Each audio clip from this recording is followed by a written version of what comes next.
Halloween 4, the novelization by Nicholas Grabowsky. Chapter 2. Sunday was a medium-sized black Labrador that enjoyed spending time during the early hours of the morning up and about, scrounging around throughout the house for anything interesting or edible overlooked by the human beings before they went to sleep hours before. He loved the quiet almost as much as the times when the family would be up and about and playing with him, only in a different way. At night, when they were asleep, he enjoyed the fact that there were no watchful eyes to see what little mishap he would get into. But tonight, something was a trifle different, although not unlike the past few mornings. Someone was up and about, and the black Labrador sensed it. There was a stirring somewhere downstairs, probably in the living room.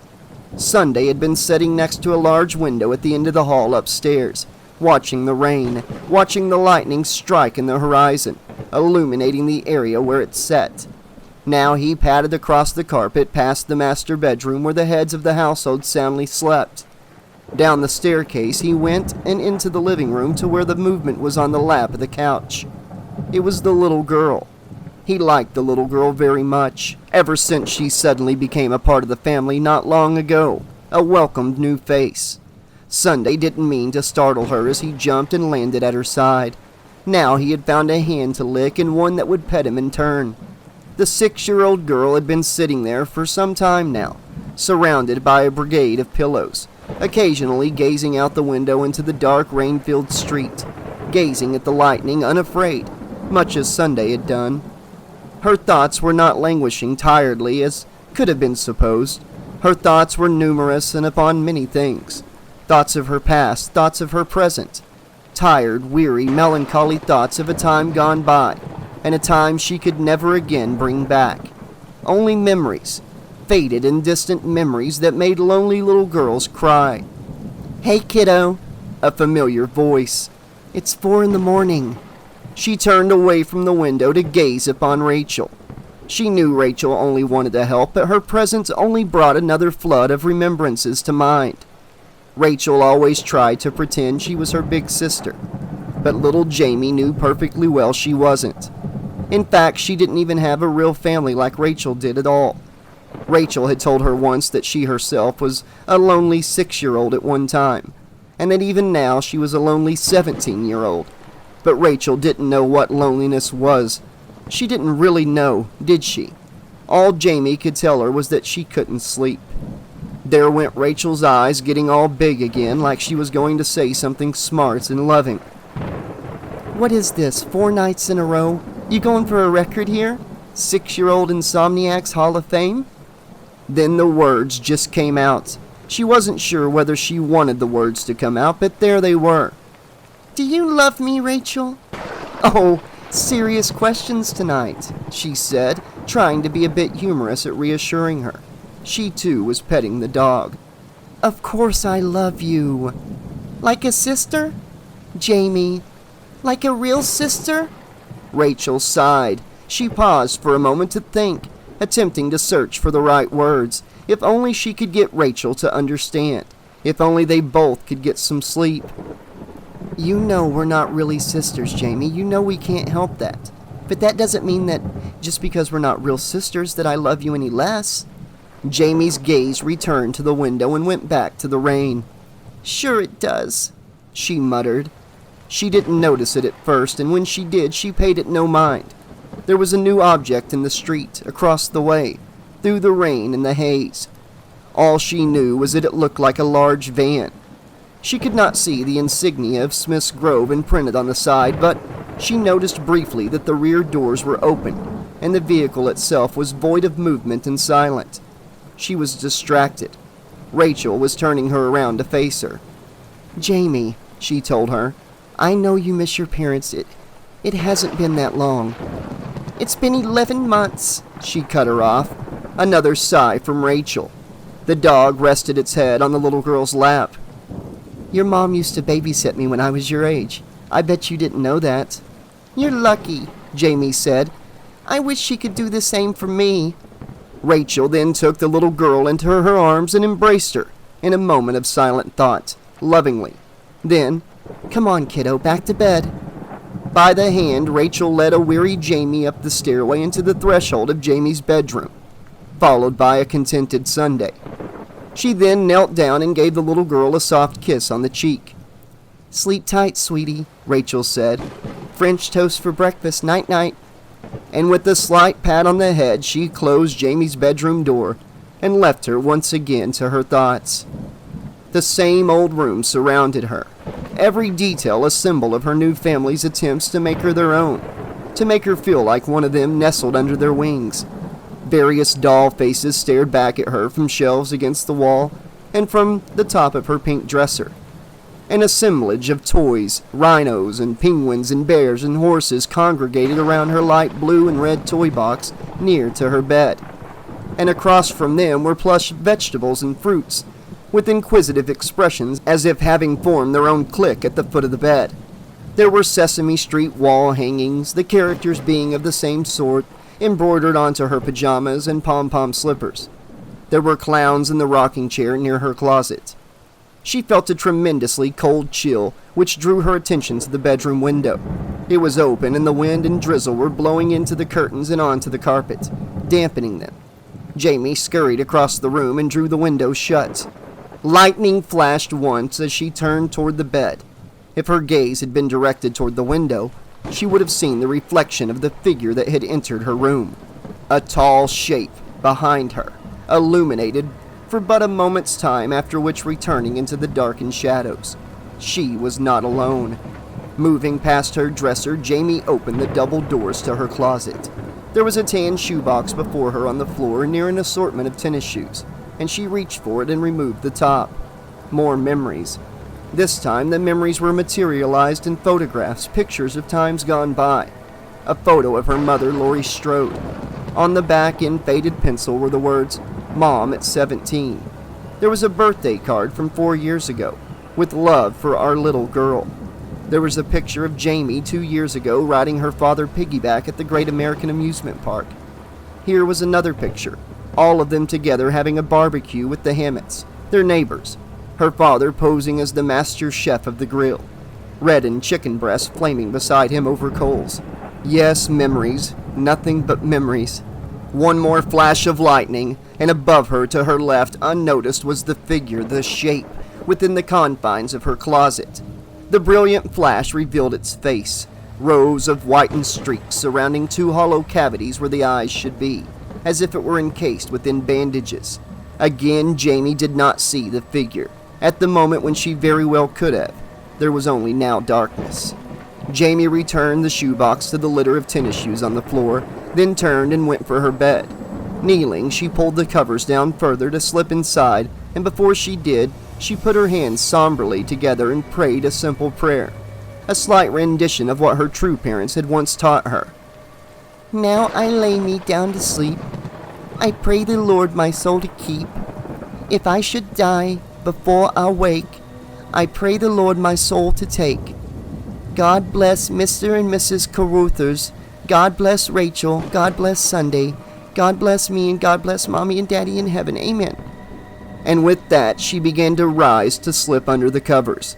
Suddenly, she was distracted. There was a shuffling sound, something stirring. It stopped just as suddenly as it had begun. She realized that it came from the closet. She turned and gazed into its emptiness. Silence. She continued her gaze. Nothing. Jamie rose to her feet completely and stepped toward the open closet door. Hesitantly, she peered closer into the black obscurity of clothes and boxes. A fallen rag doll. She returned it to the top of one of the boxes. Satisfied and somewhat relieved, she turned once again to the bed, but she closed the closet doors just to ease her mind. Yet another sound. Again she turned, and this time she beheld the inner emptiness of the closet, as the door opened just a crack, then yawning wider as if in ambiguous introduction to an entity about to make a grand appearance. She remembered Mr. Carruthers reading to her a few days ago from the funny papers. Something about a closet of anxieties, but there was still nothing. A different sound now, branches against the window glass, the maple tree outside. Scratch, scratch. She gazed back at the hollow abyss before her, It beckoned her, called for her, teased her. Sighing, she stepped up to it to close it once more. That was when she heard the breathing. All of a sudden, something grabbed her ankle. She felt the muscular grip tighten and pull. It came from beneath the bed. She screamed. She stumbled as the monstrous hand pulled her down, causing her to topple onto the hard carpet, landing on her arm. She shrieked in pain. She kicked and writhed frantically, but her efforts were useless, and seeming only to heighten her assailant's efforts. Her mind was racing in a merry-go-round of circles amidst the panic. She was being pulled under. A second hand came forth, reaching, and suddenly she managed to break free. With no further thought, she scrambled to her feet awkwardly, her shrieks echoing forth into all directions around her. She didn't notice the shape of the man rising from the far side of the bed or the butcher knife, which gleamed with the strike of lightning. She went for the door. Her hand reached for the knob, her fingers gripped it firmly, and she pulled the door open. There he was before her. It was no use. In the midst of her screams, death was raised in the form of a knife. As it struck, her last thoughts within the haze told her that she would soon meet Mommy and Daddy.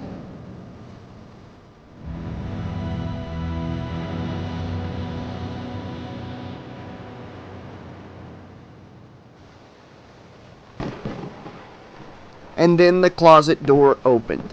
The bedroom light streamed onto her face as she opened her eyes and stared into the desperate faces of Mr. and Mrs. Carruthers.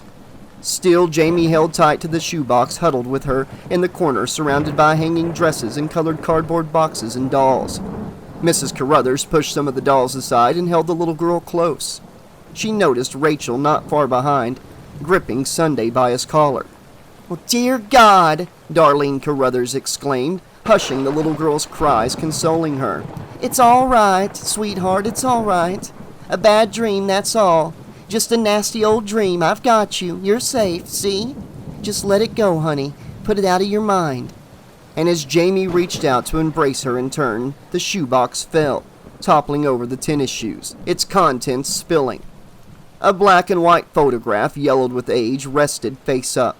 Between the near white boundaries, a 6-year-old boy in a bright clown costume was standing beside his older sister. In the background was a house, jack-o'-lanterns aglow on the front porch, orange sky accenting the scenery over the far horizon. It was Michael and Judith Myers. It was Halloween, 1963.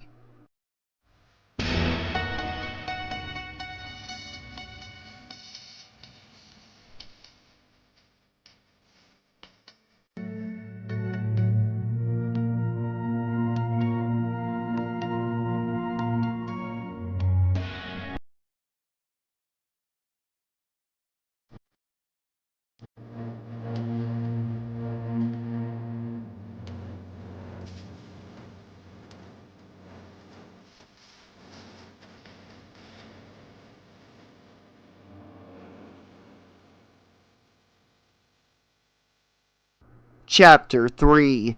The booming of footsteps echoed down the dreary corridors of the Ridgemont Federal Sanitarium. It was Halloween morning, and the sunshine of the new day streamed through the high windows of the first-floor hallways and down upon some of the inner offices. Shadowing the offices, obscuring the sunlight, was the stout silhouette of a man hurrying to pass. His cane accompanied the echoes of every determined, acrimonious footfall. Staffers, garbed in white, stepped out of the figure's path, their gazes following, and they were soon joined by others which watched from doorways, faces filled with both curiosity and a grudging respect. The figure stepped up to the last office in the corridor, the one on the right. On the window of the door, the letters read Administrator's Office. He wasted no time throwing this door open, slamming it against a row of metal file cabinets inside. Dr. Hoffman, startled, gazed up from his payroll reports on his desk and into the virulent eyes of Dr. Loomis. To Dr. Hoffman, Dr. Loomis was the sort of person who took his work too seriously. Seriously to the extent of becoming obsessed with any patient that managed to trigger off some deep, morbid interest Loomis held within himself. To Hoffman, everyone involved would be better off with this whole Michael Myers business if he had simply perished in the flames 10 years ago. even better with Mr. Myers. The only evidence of the fire now was the deep burn scar that looked like a course of runnels trailing down the right side of Loomis's face. Some minor attempts at plastic surgery had not managed much visible repair of the disfigurement, and for some reason the man seemed to age twice as fast as a normal human being. He was a determined man, two-fisted in dialogue and imposing in appearance, however old he sometimes appeared. He marched up to Hoffman's desk and leaned over angrily. His voice was harsh. "Why wasn't I notified?" Hoffman stood his ground. "About what?" "You know damn well about what. You let them take it out of here." "Dr. Loomis, Michael Myers was a federal patient and a federal prisoner. Therefore, he was subject to federal law." Loomis was furious. "We're not talking about just another federal prisoner, Hoffman. We're talking about evil on two legs." "For Christ's sake," Hoffman complained, "spare me the speech. I've listened to it for a decade. The fact is that your evil monster has been in a non-reversible coma for 10 years, and in that coma he will stay until his heart and brain say stop." Loomis stepped backwards. "He's been waiting." "I've said it before. I think you're the one that needs mental help. You're obsessed with this thing. The staff tells me you stand for hours just looking at him." He sat up within his chair, leaning forward, as if he were about to rise. "Tell me objectively, Loomis, is this normal professional medical behavior?" "Do you know what today is?" the doctor with the cane said. "Do you know the date? Every day I look in the mirror. Every day I remember, I tell you, I don't want anyone to live through that night again." Hoffman let out a fatigued sigh. "I can see this is useless." "Where was he taken?" Loomis demanded. "Smith's Grove. He's probably there by now." "Call!" "What?" Loomis drew closer to the desk. "Call Smith's Grove. Set my mind at ease. Fuel your sarcasm. I hope to God I'm wrong about what I feel. Now, damn it, call!" "Why is this man wasting my time?" Hoffman thought wearily. "Why the hell doesn't this man just take that goddamn cane of his and his goddamn Michael Myers horror stories and just leave me alone? Oh, what the hell?" Hoffman picked up the phone to his right and dialed. At last there was silence in the room.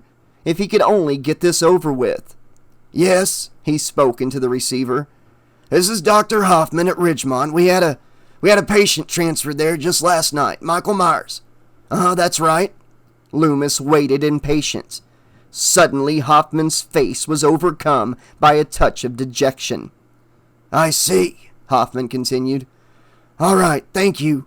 And he hung up the phone.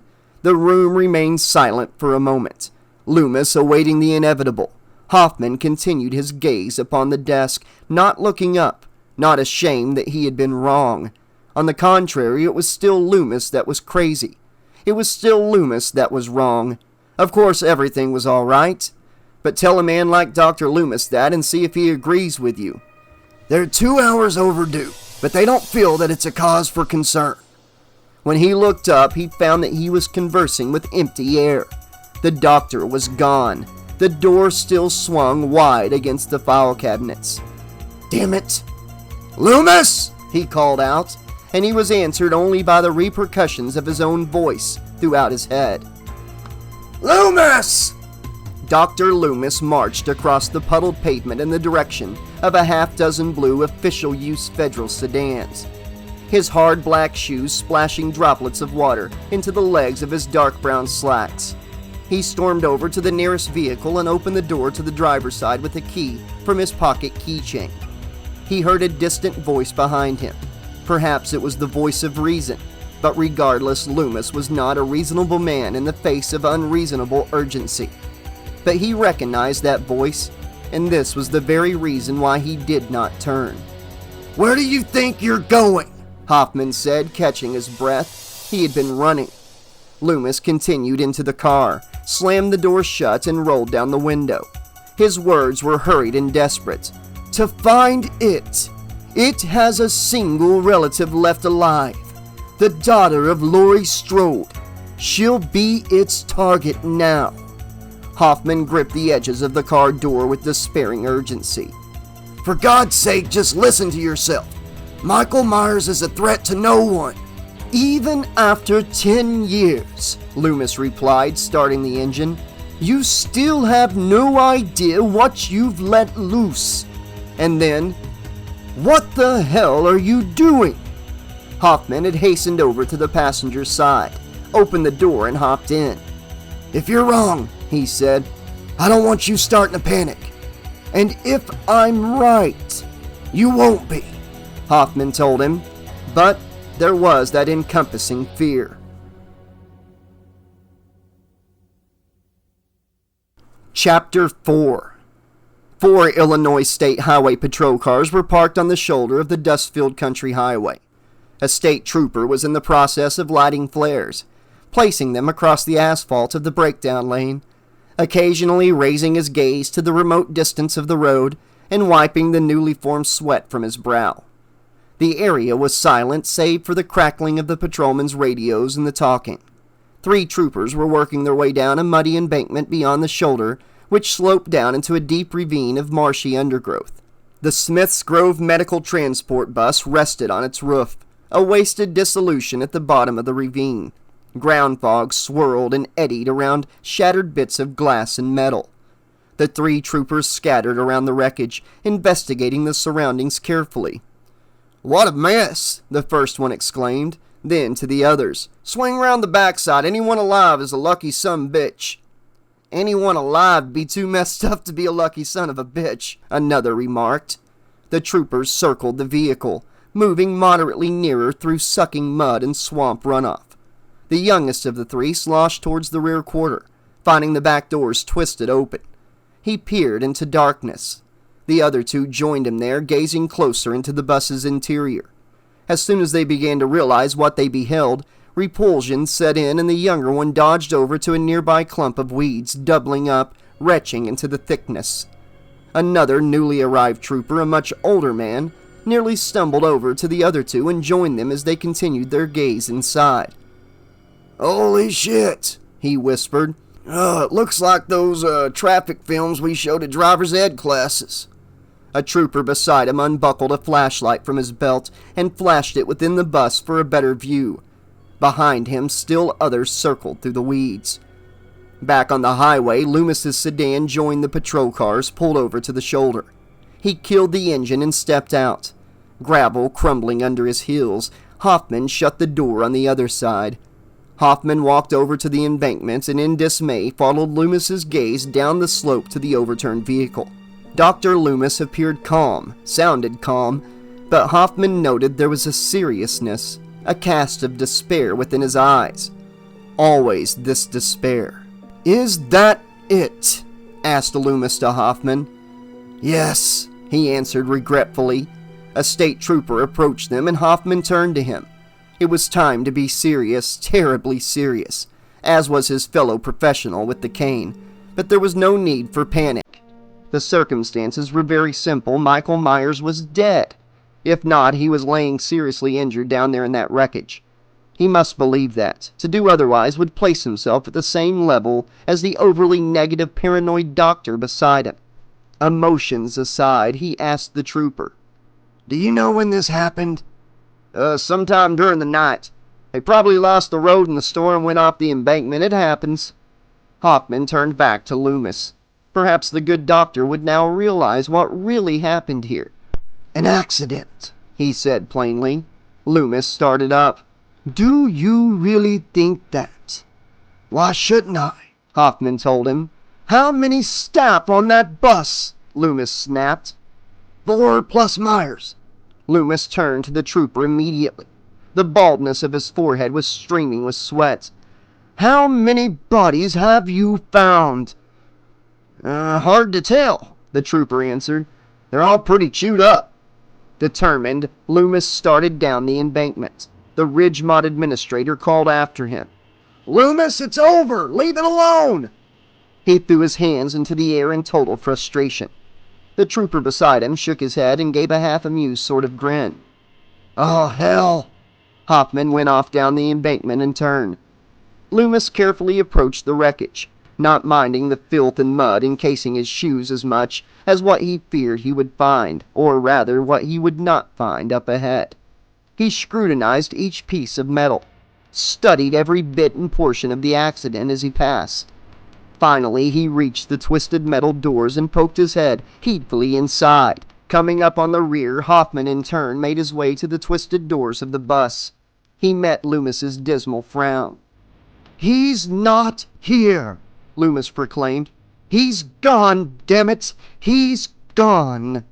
Hoffman felt a sudden sense of anguish, a sense of profound uneasiness. It was like waking up to what you thought was a nightmare, only to soak up the realization that the terror was truly taking place. He called out to a trooper nearby. "Have you found any other bodies?" Not yet," was the response. "There's a lot of ground to cover yet." "You won't find him," Loomis insisted. "He did this, now he's escaped." "You don't know that," Hoffman said. "Michael could have been thrown from the bus." The trooper agreed.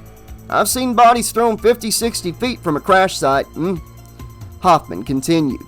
"And even by some miracle, Michael is conscious. His muscles would be useless. The man's been 10 years flat on his back, immobile. Give the troopers time to search." Loomis wasn't listening. He was preoccupied with something else, something on the ground, something nobody else seemed to notice. He needed a closer look to be sure, and with the tip of his cane, he raised the metal object for a better inspection. The object was an earring, gold, or at least gold-plated, a small glimmering star hanging from the ring itself. Attached to this earring was something pale, a piece of flesh, a human earlobe. Loomis turned back to the other two. "You're talking about him as if he were a human being. That part of him died years ago." He dropped the object and immediately proceeded up the embankment, Hoffman calling after him. "Now where are you going?"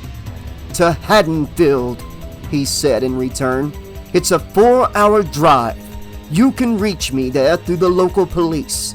4 hours should be long enough for you to find him if he's here.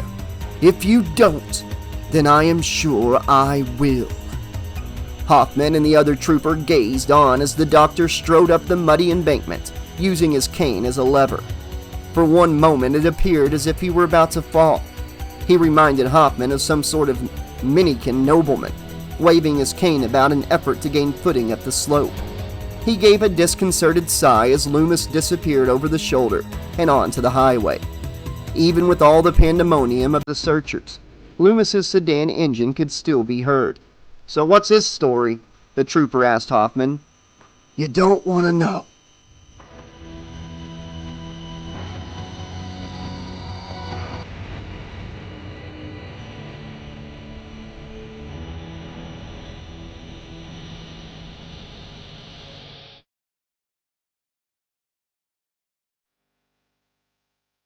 Okay, Slashaholics, this has been chapters 2, 3, and 4 of Halloween 4, the novelization by Nicholas Grabowsky. Very great book so far. I'm really enjoying everything.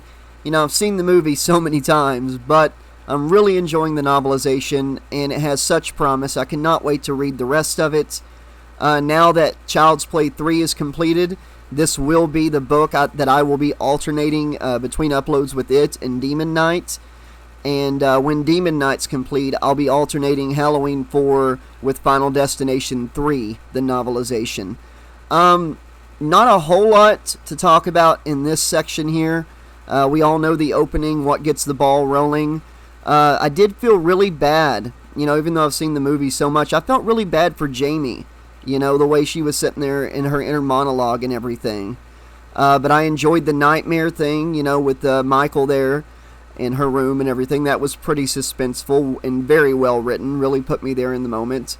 And, you know, people need to learn a lesson and quit calling Loomis crazy. I mean, obviously the guy knows what he's talking about. He's got a pretty good track record for being right about Michael now, twice before this. You know, so it's like, Hoffman, kiss his ass, do what he wants to do, or people's gonna die. But, it's kind of like that doctor in Dream Warriors, the woman. You always got to have that character that just makes things worse. But I really enjoyed the way that as Hoffman's telling him that, they're 2 hours behind, then all of a sudden, he looks up and Dr. Loomis is just gone. I love it. I can just imagine Hoffman having to huff and puff and chase him down outside. And then, of course, we get the scene where they found the van. All the dead bodies, apparently so bad that the people were puking. Not a whole lot of visuals there in the writing, but, it leaves it to our own imagination, and I like that in a story, in a book. So yeah, the ball is definitely rolling with this story now. I'll be back very soon with more of Halloween 4, the novelization. And if you're listening and would like some kind of shout out here in one of these outros, if you got a birthday coming up, want to say happy birthday to someone else, happy anniversary, just say hello or just have me shout out to you. Just let me know in the comment section and I'll be sure to put you into a future upload. I appreciate each and every one of you guys for listening. I really enjoy, putting these books out for all of y'all, and I hope you're enjoying listening to them. Until next time, this has been your friendly neighborhood 80s slasher librarian saying, thanks for listening. Pleasant dreams. And we'll see you real soon. And of course, as Michael Myers would always say,